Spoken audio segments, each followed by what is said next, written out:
তিনিও আগুনের পূজা করে, তার বাবাও আগুনের পূজা করে। তো একদিন বাবা একটা কাজে পাঠিয়েছে, ওই কাজ করতে যেয়ে সে খ্রিস্টানদের গির্জা ক্রস করতেছিল।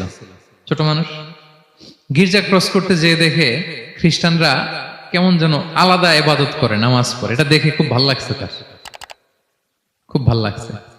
বাড়িতে এসে বাবারে বলে, বাবা আমি দেখলাম যে খ্রিস্টানরা তাদের চার্চে গির্জায় নামাজ পড়ে, এটা তো অনেক সুন্দর, আমরা যে আগুনের সামনে যা করি এটার চেয়ে ওইটা সুন্দর।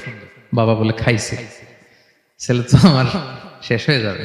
তো বলতেছে, না না বাবা, আমরা যে আগুনের উপাসনা করি এটাই ভালো। উনি বলেন, না, আমি অনেক চিন্তা করেছি, ওরা যেভাবে গডের কাছে চায় ওইটা শ্রেষ্ঠ। বাবার সাথে ছেলের, সালমানের অনেক তর্ক বিতর্ক। পরে বাবা ভাবলেন, যদি ওকে না আটকাই তাইলে প্রভাবিত হয়ে সে খ্রিস্টান হয়ে যেতে পারে। তো ঝগড়া তর্ক বিতর্ক শেষে তার পিতা তাকে শেকলবন্দি করলো। কি করলো?